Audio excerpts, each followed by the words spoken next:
أعوذ بالله من الشيطان الرجيم بسم الله الرحمن الرحيم ولا عاقبة للمتقين ولا عدوان إلا على الظالمين Gambia Today Politics aliha mbal konto na bake momo toni konto wala mbina la pour na second phase about tere nkafunyo mimu King Sport bitung malon fo kachanyin abe dannola abe kanyanola phase 2 nyin fo ate sin abe tambinola phase 2 natara abe tambila phase 2 then sina phase 3 but anyway lafta kachami mala bi wolem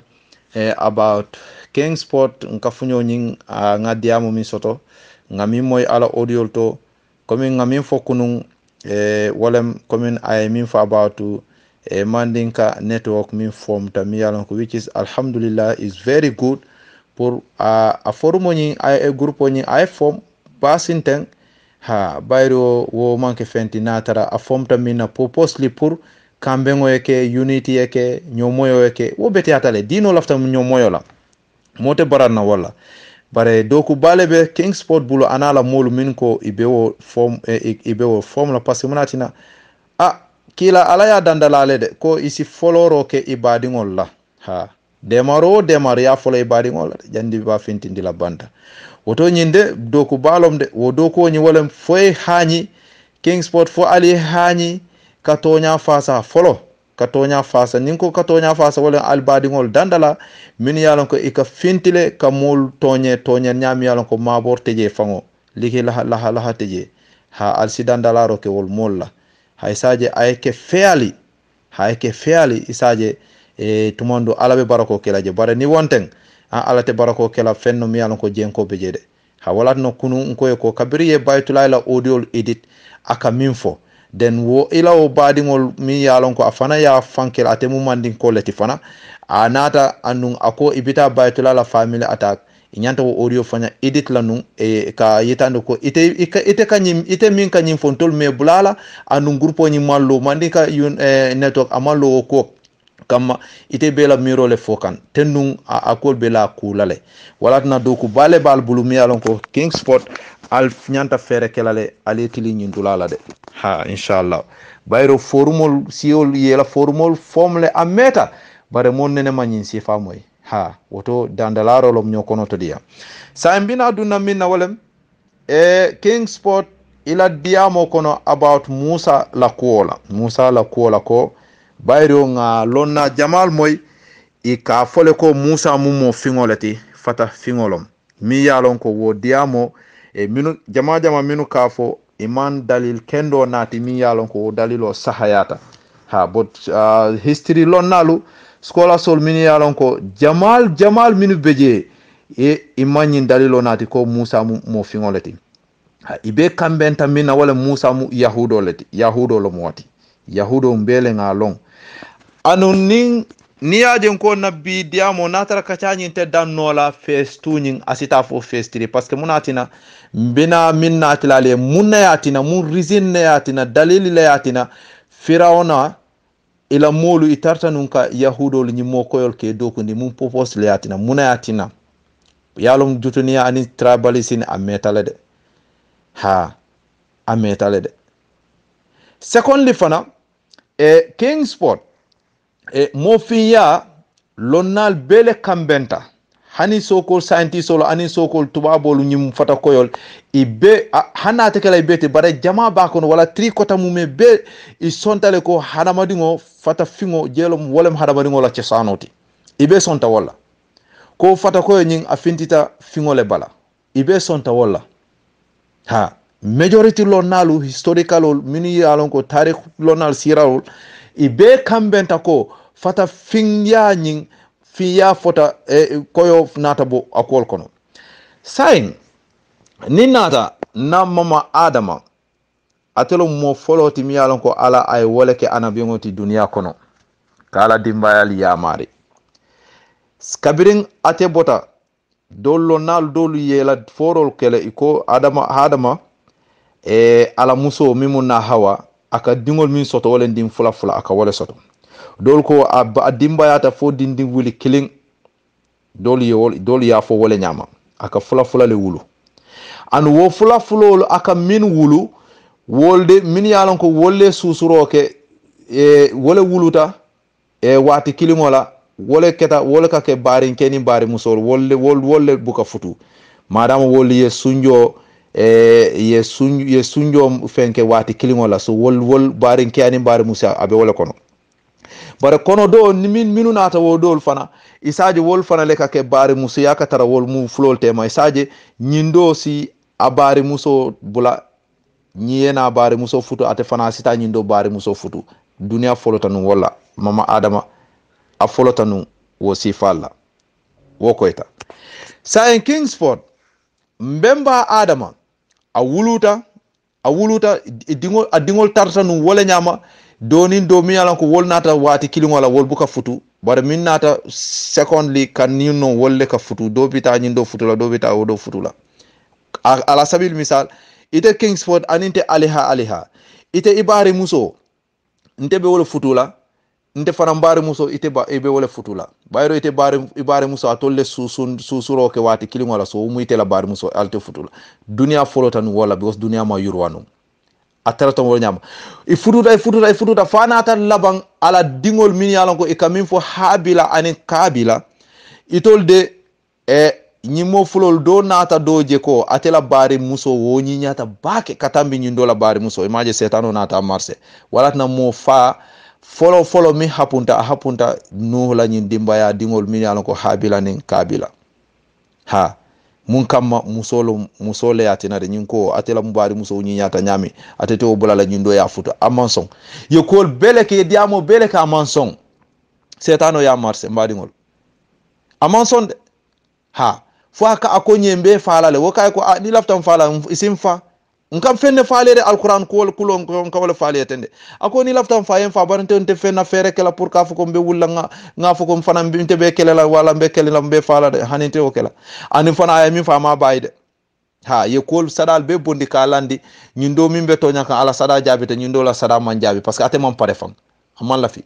baro wonya ay fere ke abadi ngo adoko abadi ngo nyim fa muso kama a jomolta kabira yake foka pare sa ngadu nan ko toke munat na mbina nyin diamo kela Kingsport na kafunyo pour nga nyokono to dia parce que iko musa mu mandin koleti nkana nyin dulale ko indi lela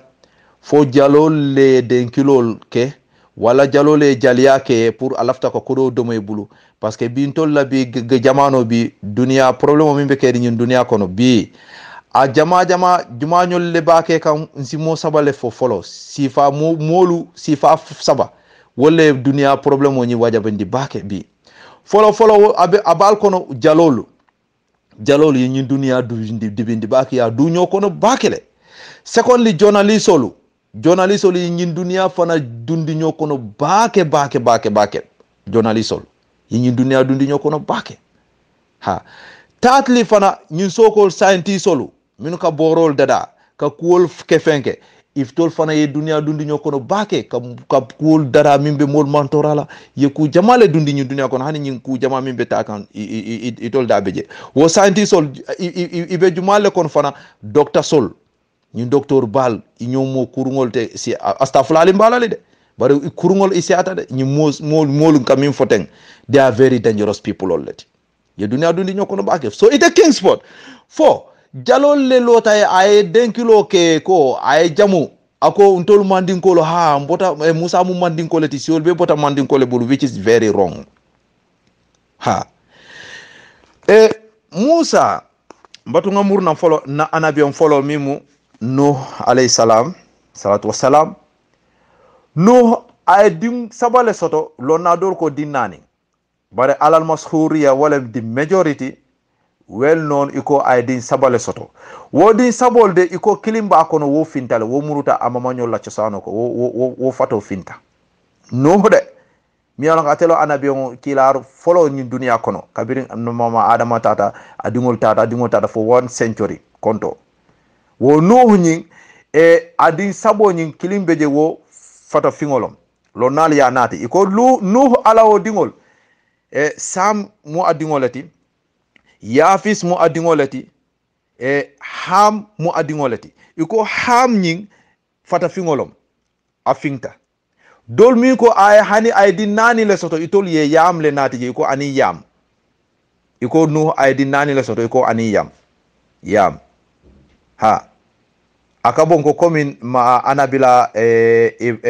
yakuba ikamin fo Israel yalo wolem atomu yakuba leti walatna ikafo ko Israel dingol wolem yakuba dingol ni malo munum Israel bi yalo Israel fele yoke sateti bot motolom wolem yakub ni ishaka le ya wulu ishaka jumale ya wulu ibrahim le ya wulu wala ishaka wulu wo ibrahima ni afama mun najar ha najar wala ibrahima famate al careful king sport nal be fengo fola dino la karola wo nal be je al kana jalol la nyin kumolta jalol wol ka kodol le noma ibuka tonya noma ika fenne fo mimbe diala ite tuloye yekodo diala jalole sina am nene me fama long fang soko ka fo imama bare jande abe dunna don asimo danta nyi kan ko kari mu jumala te jumala fama de kari juma amamo nye aynalu koron he kari wo hey wol mu jatolati ite fondi kari wo nyi mamone o asi fengol fo yeta dun ila kunde ya hani mo la kodo mi ala ko ila kodo de sina bondi kadi ala nsi careful ka story di mi manke tonyati is very dangerous dunia kono a very dangerous soko story mi ala ko itebe fen fola mi ala ko bina kala ka ala la kumol wahali nyoya ka ala la kumol soki parce que bi ni ko Musa mu mandin koleti ye ala la kumol soki isi ta la lonnal nyini ka ite jikita minula ala ay mune fo mbina duna wodula la bare ngamuru na folo aliha nteri nga funyo mi mu king sport yafis nuhala molu adingol nko sam aning yafis ani ham minuko aydi nani le soto itol ko ani yam but ham nying wole fata fingoti ha saing ni nata Israel wole mi yakuba la dingol ikamin fo bani Israel alquran akawol fo ya bani Israel atol Israel dingol bi wo Israel dingo nying Israel mo tolom yo wole ta ka sate tolala ko nyimu Israel ko leti wala yakuba ato nying itollawo kango ika yakuba to nying ya tola wala Israel wala na man satala fana na dal Qur'an ko ya bani Israel wala bani yakub wo Israel nying yakuba ala din cewol jamal le soto bare min farmansiata itol bota wala Yusufa ana doko mimu Benyamin wo Benyamin nying walat na Israelin kolu ila din jama ike tola Benjamin itol ka fo Benjamin but Arabic la itol ka fo Benyamin wo Benyamin nying tubabol itol idin jama ni nasaral idin jama Israelin kol idin jama ike tola Benjamin walat na isamo Benjamin robot malo nyadi Benjamin Peter malo nyadi Benjamin Netanyahu yalo bebe sotori nyine atna ikaw yakuba la dingo nyi mimu Benjamin atoni ike la din jama tolala ha ike din jama tolala because Yusufa itol ka fo Joseph Yusuf walem Joseph itol ka fo Joseph Yusufa walem Benjamin kotomati yewol Joseph nyi Yusufa yewol ta ka fay kolongo to akotoma hasidi akam batu ngop findi jela ngamuru jana mlafta Musa la ko le fola mo fingo yabe nyami mo fingo adama mo fingo le folota mo ko be sonta walla sa ni nata murunan aliha king sport pour Musa la karola mansatala ay dandala roke tumomin ako Israel naka yahudolu tubabol fo alte ala tentu labang tumomin ala yal kanandi albala ba masibu ba fitno ba firawna bulu firawna mi yalan ko atarta nun kala dingol kana tay denalol ke kana tay doron ay wo kele sanji jama anyu masibote kerine barente nata ngal bondi wo fitno kono fo alte mirala walla ban ale almari tentula bajani bi atul fanal bina dunaka tajirinte yake fanani kalanda tambo ke ala sokola alte o mirala ban muranna man satala ayo fo firawna parce que itolla o jamano misra nyin alkaminge ila kingdom of nyin firawna tarta nun damin wo banko nyin itollo jamano ni momo nata ke president oti doron bansa keti doron ike commande firauna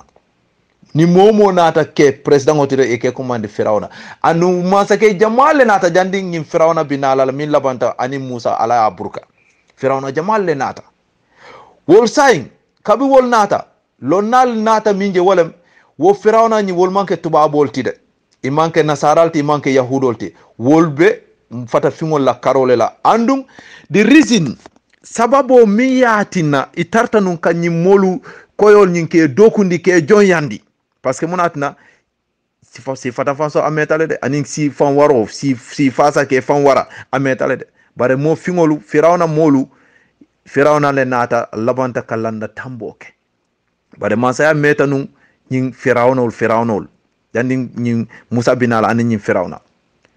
sai ali la moyde mbadingol firawna ate follow ngana dun ate la history follow walat nanko nyin kumobe natara ate danno la phase 2 nyin mbita fo phase 3 just kanna badingo mimu king sport ka yamara la ko asi hakilotu fo nyin jalol lewo faye natara fana atele bahso ke atele risajin ke woto alawo risajin na asita ay risaji ku abi minna ay min fo Musa la ko la ay ala soko le foje ay anima satala la yamaro alqur'ano to kono ay waliyo natije je fana nim futata je mbeje ko indilale bismillah firawna follow janding abina kala mansaketi jandi abina kala firawna aketa du momi yalon ko atumaran ke yatanu mo foire bara kungo jatanum bake ala fondin ke ya watola aya fan employee doko min ali ala mulam jo doko ti firawna kungo jata abuka silang andum fana atartanum ala site dorom ha afama fatanun juna so atina ba ma doron ifoire yata bara aya fan sasimina walem anata fan employee kaburo kono kaburu doko komin kaburo ka fita ka nyamul kuntu ka fita anata fan ke kaburu kantalati atarta nun walla ha ka kaburu fita ka nyamul kuntu aya fan ke kaburu kantalati abuka sila atarta nun wal wo manyale la atarta wo manyale la fo kibaro na ta futa ila firawna mimbe sirin sirawo kan story firawna la story ka wala faale tende kabiri wo ko nata mansake wo firawna mimbe wato la akontanta ala ko la anata employee ko mo fatingolom abuka silang just mbak make la sot parce que ku jamale tamata je ay ku jamale condition jamale landi molla je imantus noje ala ha so kabin kibaro futa firawna mimbe sirin sirawo kan anata katandi ka samba palenyi ka kafundi ni soldaro la parce que mo fating balum abuka sila mo fa wo mankate bulu fenti anata ke jambaroti ha parce que mo mi katara ka kaburo kanta hani wonte chahan moti de sayin anata dunta pale wole nyama atarata ji ayala kol kurukurol ke ay bal mo mi fatiyata akango jata a juso jata ay fere ke fo labongo ay soldarol minu bija ay wol fango control ima hanyala firawna la history ka wole fa nata nyami mpawa kono mbake la sotli because audio kolo king sport pour ya moy yela moy kende kede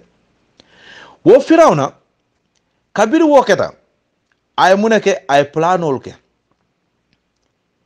so kabir wato sita ma ko aparatale pour ka coup d'état ke ate firawna pour ka jamfa ke ate sirangota parce que ça ay ko bele long ay ñunu be overcome le ha abuka ci hande ni mistake ko keta mom moy ake faale ha abuka ci han wala so inata silala say mansa ke firawna minu ka garde ya lonne amu minti ay mum ferol jumale ke a firawna ay mansa firawna mimbe je ay wole fa atenata sisirango kan aya ke nyaadile aya tara nota sita nyamin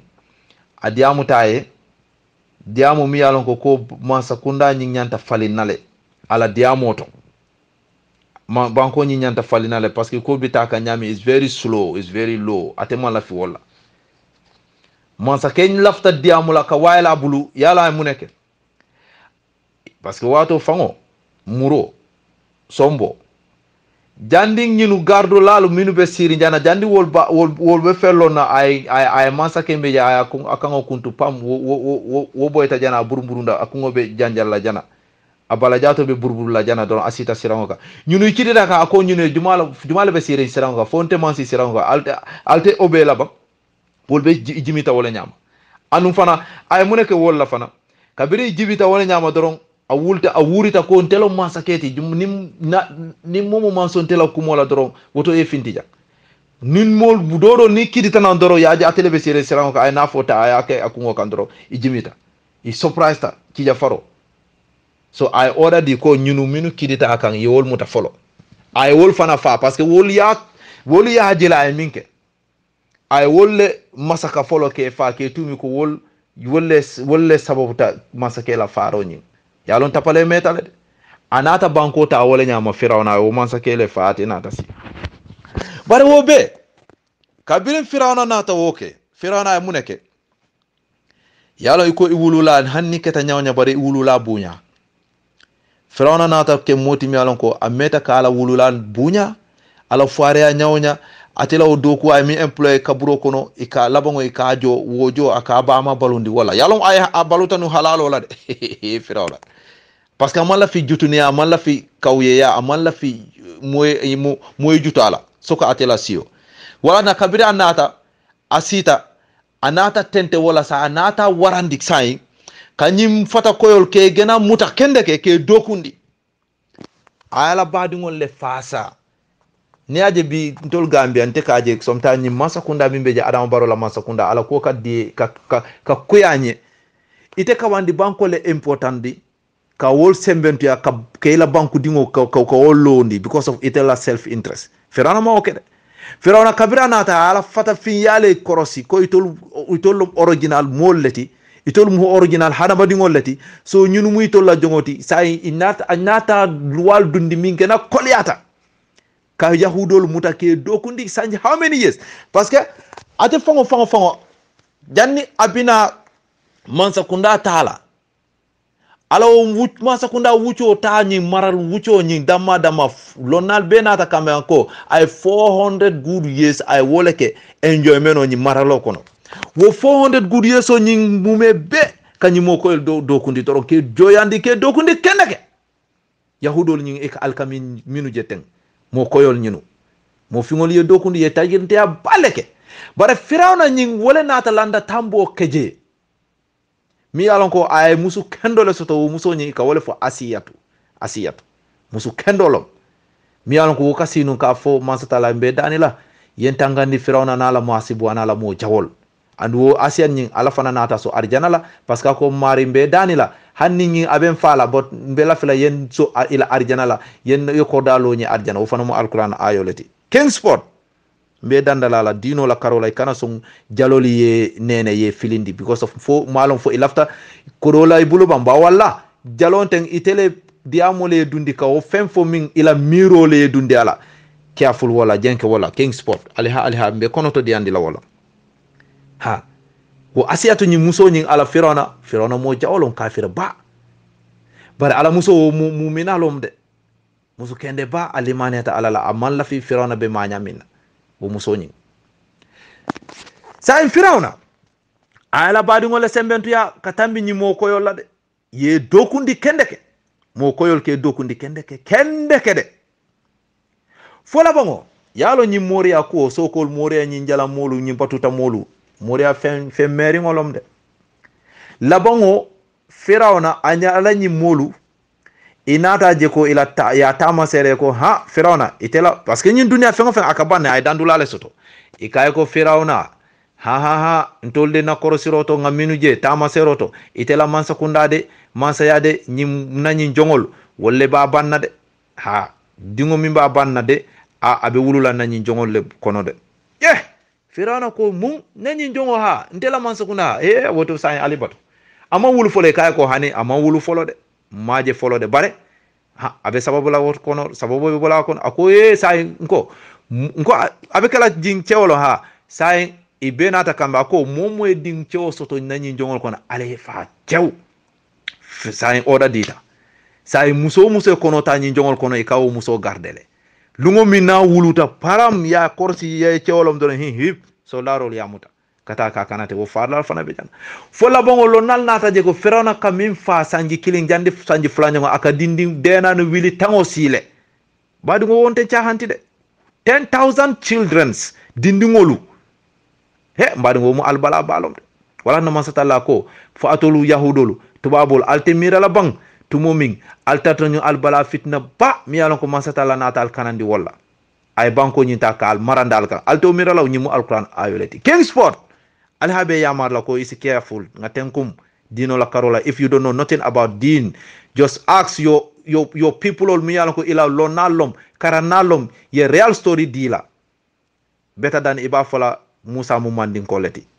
nte mawo fo kama ko mbe jutunia ke kam mandin koleti de never mandin ko lu kay they are my karamo people olom nte ma affaire so tol to just nketele di makoy kana ala tubo ke mansatala la kumo la parce que fele ye so kiro ke mansatala la kumo la itela mforo ani mansatala la foro ye nyo walo soto e wali obeje ha parce que munom ito ko musa mu mandin koleti so ala dum ala min fanite min fo imakili mbina la woto bare mbatu ngamunda mbe Firawna la history munatna ibe mo fingol tubabo mo koyel ke dokundi ke joyandi kendeke munatina why the reason bina wole fole king sport aliha be kande Firawna atarta nyun kuola ka mis Israel yahudol tubabo ke la dingol fala la kefa fo labongo ala mol fango inata iko Firawna bare sayin tulde nata mi mira wolem ako munom parce que ate ay advice sol le soto amange kontol la bi advice sol min yalon ko Adama Barrow advice ko do advice sol de fo Adama Barrow mal how many advice ay minu soto wo advice sol tos Adama Barrow fil ay Gambia ta ka han over Senegal ay Gambia ta ka han over dunia la Gambia now is nothing mani advice sol fo de Firawna ay advice sol mi sol ka ko Firawna bare sayin de he la bare tol say tol la ñi jongol mbe min faakam be faakande bare say ñunu itolu say ni ceba ya tandi fele ka ceba ya la ila modul ceba dol be faakande say tol ning say wolf ceba ya ta is korita say dumale be do ko kelan toliye yalo kamita ni Firawna ala mol faasa bake ala badingol faasa bake wala tina fana ameta si president yala de parce que amala tajirinte ya wutilinde ala mol kam bare tol bi man sakunda bibi itebe kala president odi yettiling ke la tajirinte yake ibadi ngol ye ke tajirinte ya murundi ibadi ngol ye ibuka ila banku mol fasa wala nante al sehakato de king sport ni munte la yamal wala nante ya jeme nga respect former president o ya jeme te nga respect parce que aka titar gambiano la ni any banko advantage ta gambiano le aka wulle interpol ye Adama Barrow no manu Gambia abalanta amanson Baba Job dunia sola tala amanson ay singoloje ani ku jama mi alon ko ay woke fasaro pour Gambia no lié soldaro UN min peacekeeping ye problem min soto ay bulo dundige ye mari murundi na Gambia bi wolle nata ke big enemy Gambia ya jeme fogola ndesa Firawna tata nun ala wo tajirinti ya mumi be aya abot mun kama ala molle fasa badi molle fasa Firawna tata nun wala ha so ikay ko Firawna ni ñunu kotota sa beddingol minu fala sa ndum woton tol sa masi bolom den tol mon do ko wolong mano ndingol tol be mu mansalleti tol mu bosoleti patronolom oto sa je nyanta je mirala da akoy ko okay say ayla sokol morol commandi kotoge ako bari ñu kuma wala fota de so sa nyanta mu nekela ikay ko Firawna tol de ngamin londe ngamin foyede wala be kala de ila man sakunda ñunu le ba buru kandila de wole ba dandila he Firawna fana man la fi wo moy la de ko wo ate man la fi wo moy la yajile sa ñunu fana yemin fo fana wo fana itol ala advice so wo fana yemin fay fana wo mu toñalete anu ala mol kanu so much so that wol pour ye wuli ye do ko ke mandali min na wo fana mu problème olete sayin ako sayin ay ñini ka ko to ke ala cabinetol sayin be mu ne kala woto sayin so mirol nata dum itol be inata dum kamiro fay ñoye ko sayinde woto ni walan sayin woto faro ñi so stop say nga ñunu bula say ana tawoje ninga nyinu bula andun kawo bula amon koy parce que ni wonte minu be na wulula woto wolle bina na masakuna boyla he woto kela ako woku monte ma wotade ha bare na lo na ni lo na wol ko ate bayla woto sayin inata miro fay nyoy ako sayin be min kela inata kambe min na de firawna ako sayin sango mbe faro kela sanala ngawo saundi sando nga faro ke sando ngawo saundi Allahu akbar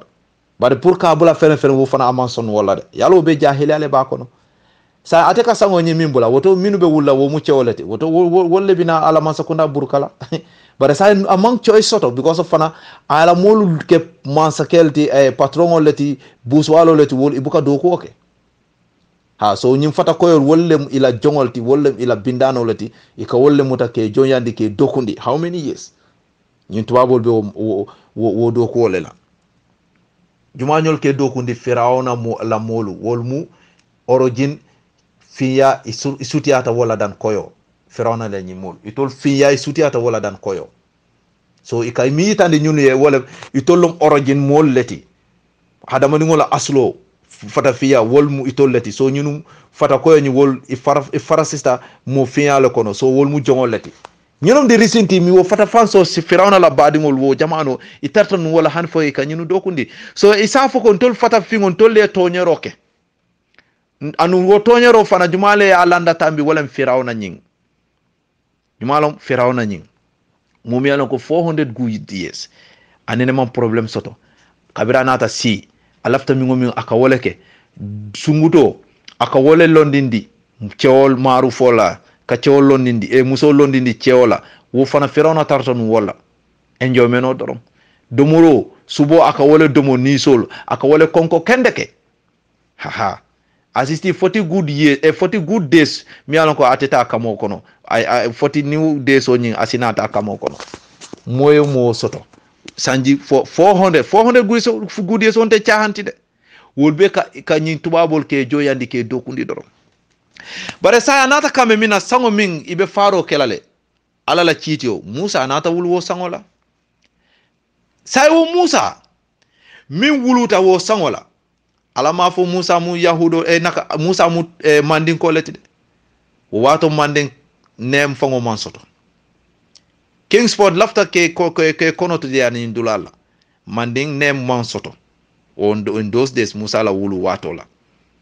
ha ni te ba fola manding name is insisting asototanu so wo manding name nying with trap manding kono ibe min fola Musa am woleti ni ko Musa mu manding kolete ha so wo ate mu manding mali from manding ha destination wo division wo area nying ha sai with trap in manding kono parce que manding if you went there ni man tilibonkol sotoje malon ika afonyade anin bambarangol ni mawol sotoje wala isi koborol le sotoje wala korobo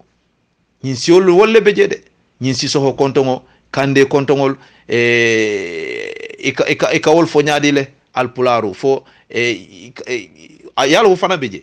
tuarel fana beje so sai Musa andu wo tuarel wol comme sulal wolem tuareleti nyin sulal murtani sulal ten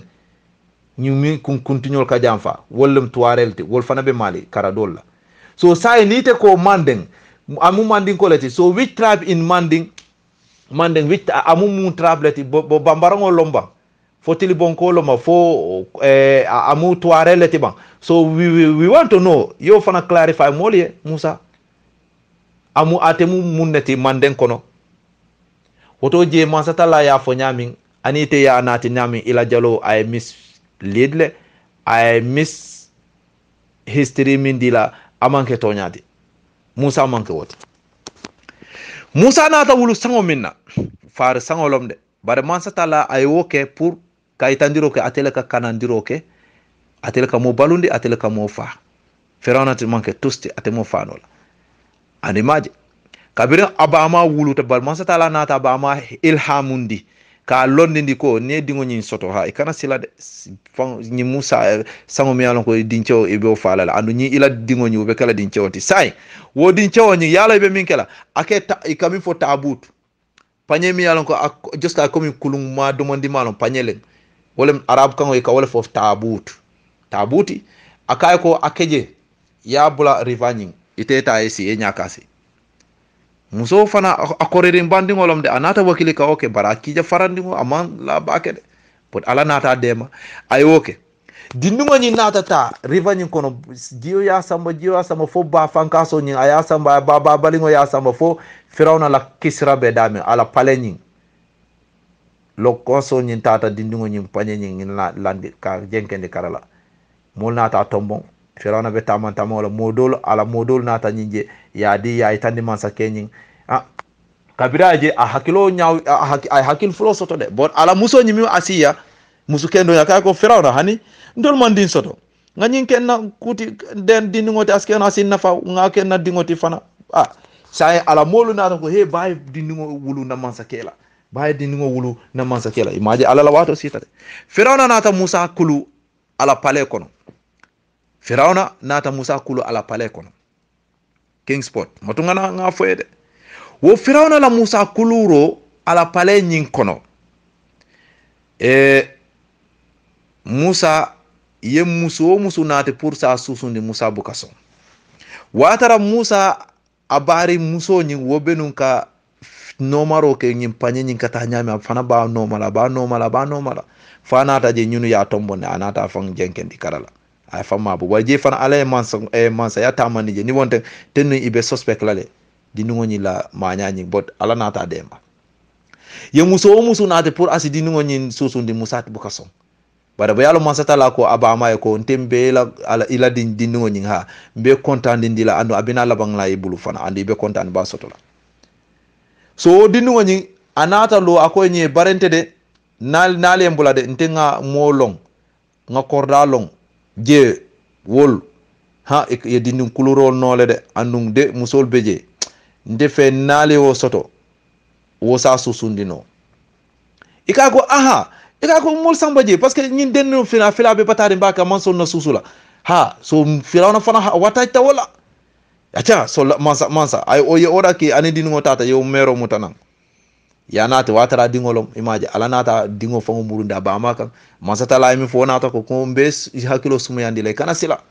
musa nata mur abama ya susundi andum firawna fele ka abama jo abama fana fele abadigo susundi ka ibajo la fana allahu akbar ay musa susundi fo musa menta akuruta firawna bul bare sala jibe de musa be kam farin firawna la ko parce que munatna abadigo le torandi kan abadigo le mantora kan kende ke fangode musa o mantara diari ngabulu yalo mansatala ala ko mu adam maleti bari wo nyawanya malaikol be musa fe minu ba kanta kande ama musa bula wo nyama feel free de parce que muno mansata la fangole firawna so mansa yala ay sembo minke firawna amanke se chahan semboti anu mansata la nak nay so place la fako pare ake bunyale de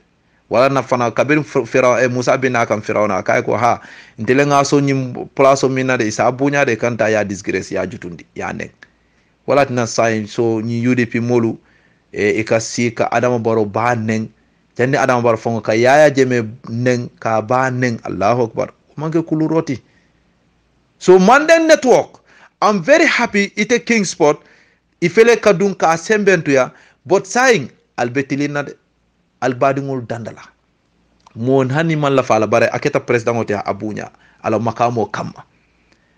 ikana songama no problem forcente bot abunya ala place kama ikana ne kana doyandi kana jutundi ni la wato sita pour ye songala andi man songala ye tandiro ko ndo man la fila ilafta mina yeta wonoma saying tol ngaw bunda londi wala election oti ha ni election sita tol lafta mina ngawonoma nga election karto di wala ngate bula na botaje asfango salon ko yarfa ngaminke nu mole wo mandi ya mole wala day malla finda ilafta mina tata karto di wala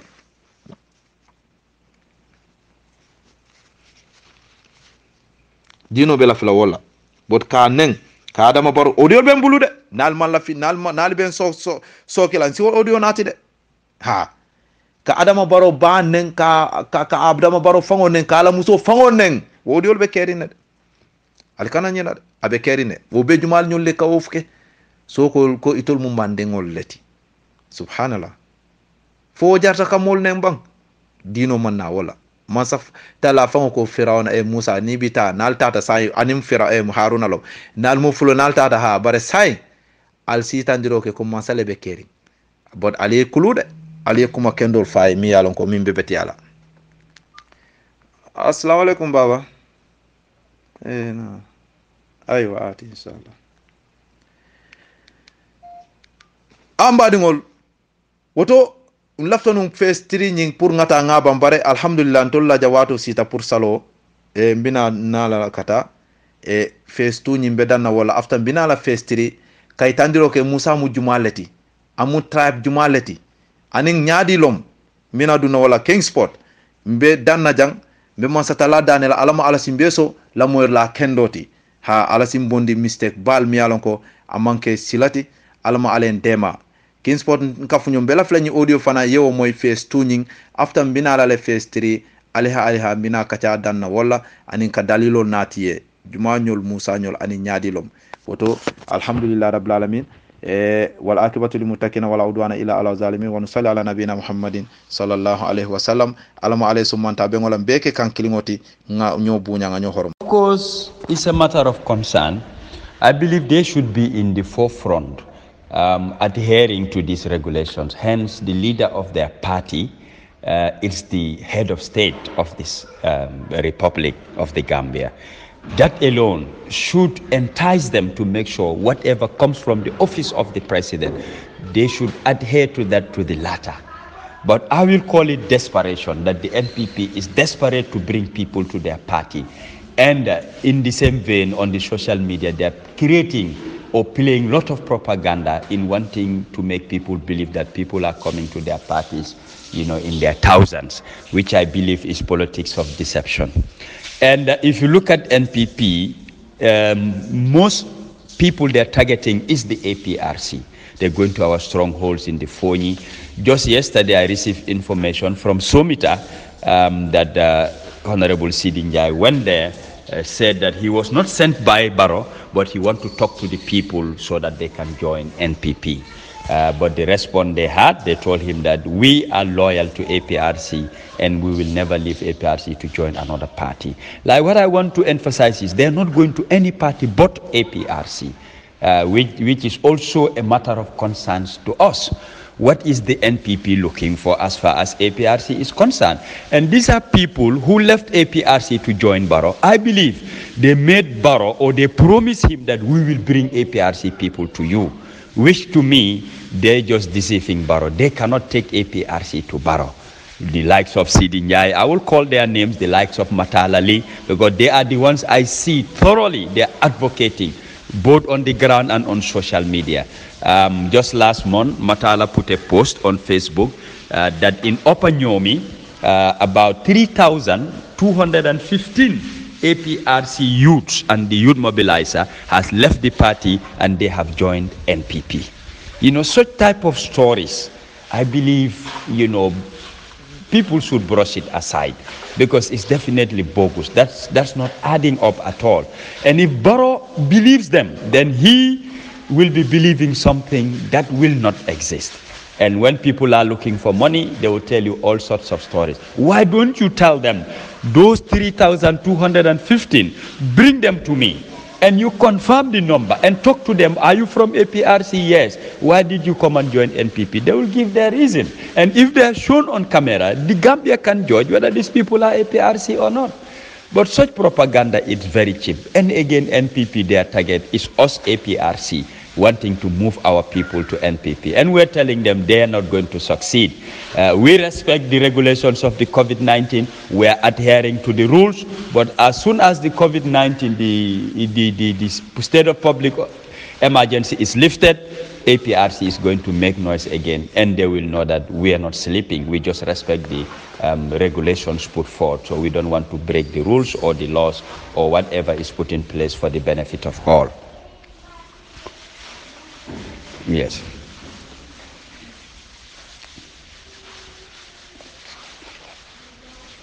Mm-hmm. Mm-hmm.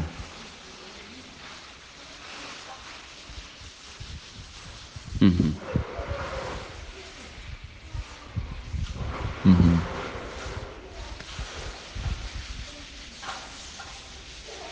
Mm-hmm.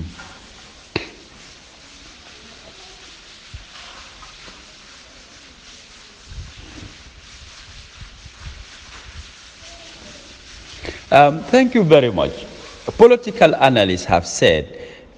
2021 presidential election, no party can win that seat without the APRC. Every party knows that. No party in this country can become the president of the day come 2021 elections without the APRC. So every party or most parties want to work with us. And we have been approached by parties showing interest that they want to work with us. Yes, it is no secret. People are talking about NPP, APRC. Our people are not saying it. Our executive is not saying it. It is the NPP who is going around and even telling our own supporters that they are going to work with us. We're hearing it on the media. Yes, they are engaging us. That is true. Our engagements to the president, because NPP, we have nothing to engage them as far as our assets are concerned. We're engaging the president, the government of the day, for our party accounts and our party vehicles. So us engaging the president is on those bases, not on political basis. NPP coming to APRC, they want us to form an alliance with them. It's no secret. They are working on that tirelessly, wanting to push it. But I want to clarify and say to the entire Gambia that there is no agreement yet between APRC and NPP or APRC with any other party. We have not agreed with any political party in this country as at now. And whenever any agreement occurs, we don't keep secrets. We ourselves, we will make it known to the general public.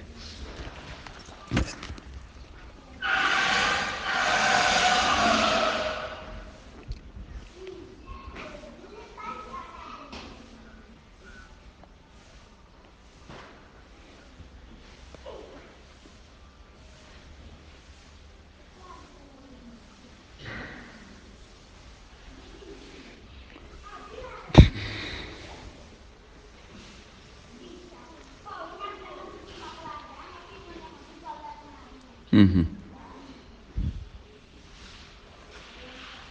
Mm-hmm.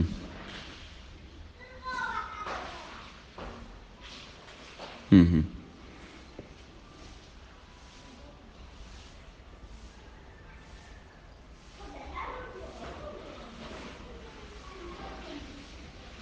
Mm-hmm.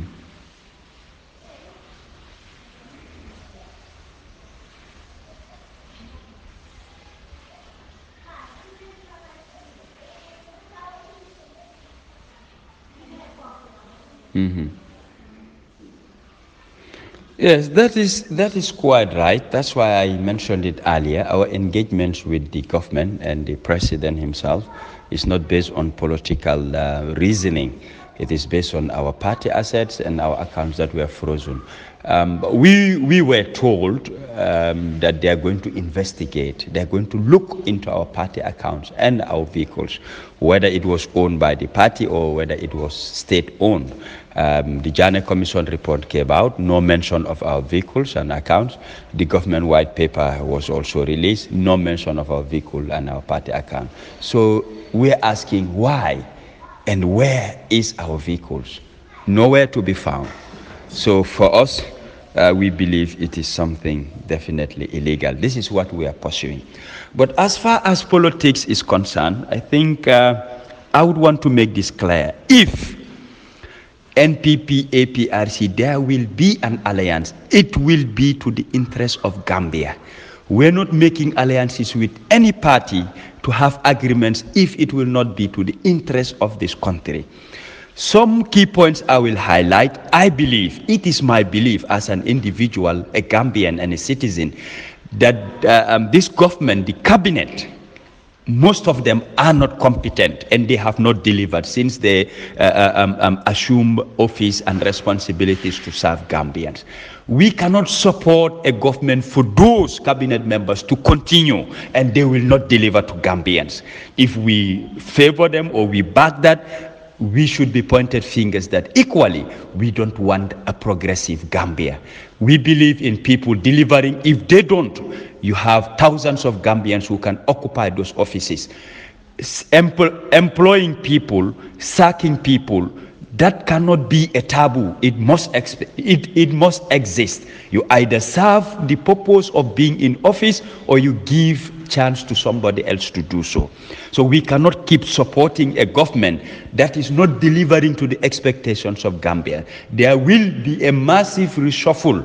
in cabinet for competent people to be giving positions before we support any cause, because it's Gambia we want to see progress, not few people to be around Barrow and they have some benefits, and at the end of the day, if thing doesn't work, we said no, we are just at the window, those inside are the ones to be blamed. No, to empower or to give support to somebody or to any political party must be based on Gambia's interest. As an individual, this is what I believe. You cannot just be saying people are loyal to you, people love you, people cherish you, but are they serving the interests of Gambians? This is my worry. Even if they hate you, they're not loyal to you. What they should do is to serve the interests of the country. But that is not happening, to my own opinion, my own observations, my own research. This is what I am taking into. And a lot of issues that are not right must be regulated. If I talk about issues, especially the commissions, you look at the Janneh Commission, the way the commission went, the commission report, how it was submitted, the government white paper, and certain revelations coming out with dozens of questions being asked, and the government is not clarifying or answering to those questions, which definitely leaves the commission, at a standstill in some people's mind. Others are already throwing it to the dustbin. The TRRC preemptions are coming, that if they make reports and recommendations, government will not implement it. And in fact, the TRRC is a joke, not us, but you follow the media, the likes of Panderimbai, he's hosting and inviting guests. People are giving lot of claims about the TRRC, the way it is being handled. Like one man, that is Esa Fall, making it a show of comedy. You invite people, you laugh about their education background, you laugh about some of their technicalities. The TRRC was never meant for that. So all these issues taking into place, I believe, millions have been spent into it, but it's not to expectations of what Gambians, were yearning for. Yes.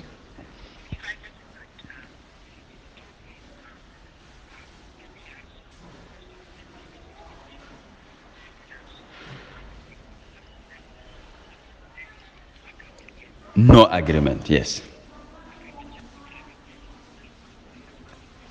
Exactly. Exactly.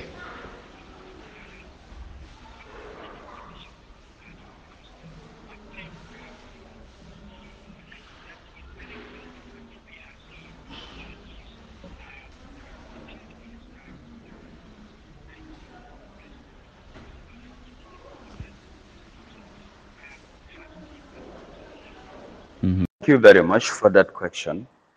In regards to the APRC assets, accounts, and some of the personal belongings of the former president, which no court in this country has definitely given approval that is not his. These are issues that we are going to pursue. And that the 1997 Constitution is still the rule of law in this country. And what is stated in that Constitution regarding the former president going into exile, I believe the Constitution is being violated. You talk about the joint declaration. The AU, EU, and the United Nations did that on behalf of the government. The government can brag saying they did not sign it, but that is not an excuse. It was done on their behalf, and they cannot exempt themselves. Thank you very much, Brother Omar. I just would want to remind the government that still the 1997 Constitution governs us as a country and peoples, and most of the laws are being flouted. Sections have been created for office of the president when they exit or leave office, and that is not respected by this government. And secondly, the joint declaration which was negotiated by the ECOWAS, AU, and the United Nations on behalf of the government, is not being respected. So on both parties, they're flouting laws. They're not respecting agreements. Where does that leave us when we talk about democracy? Is democracy about deceiving people? It's worthy for people to ask, and genuine answers should be given on those bases. When we talk about coalition, if it is this government, Adama Barrow, and with his NPP party wanting a coalition with the APRC, of course, whatever was agreed will be respected. Whatever is in the constitution have to be respected. We are a party that respects laws, and based not on any circumstances will we flout laws. It must be respected. We cannot trust people who don't respect laws and say we're going to empower them to be the government of the day. That is a must, that they must follow due process in all conditions. So yes, the freezing of our party accounts, for us it is illegal because the Janneh Commission looked into it, yes or no. It does not reflect in their report, recommendation, and the government white paper neither mentioned it. So per the laws of this land, we have every right to claim for our accounts to be defreezed and for our vehicles to be returned to us as a party. This we cannot compromise with the government. If it is another political party that we are going to form an alliance with, to work with, these might not be the conditions because it's not binding to them. I want to make that clear. Forming an alliance with Barrow, the conditions will be different from forming an alliance with any other political party. But like I said, for now, we have not agreed with any party yet, even though they have shown interest in wanting to work with the APRC.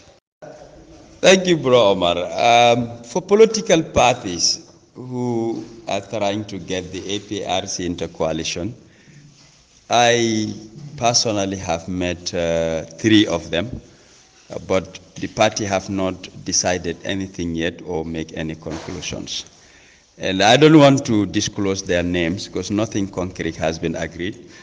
Before they might say the APRC is trying to expose whatever their intentions are. Perhaps they don't want to go public for now, especially when you are working towards coalition. You must definitely keep it on the ground until the setup is definitely okay and things are in order before you make it known to the general public. Besides the NPP, there are 3 other parties that approach us, and another has sent somebody to give us the information that they want to work with us, but we are yet to meet them. That's what I would want to say based on these political parties. Perhaps they don't want their identities to be revealed for now, and as such, I will also keep it confidential unless I get approval from them that I can share with the media. Otherwise, at times, coalition, if you start working early, people know what you are up to, where you're heading to. They can put up countermeasures to make sure that they can delay or try to jeopardize whatever you want to attain. Thank you.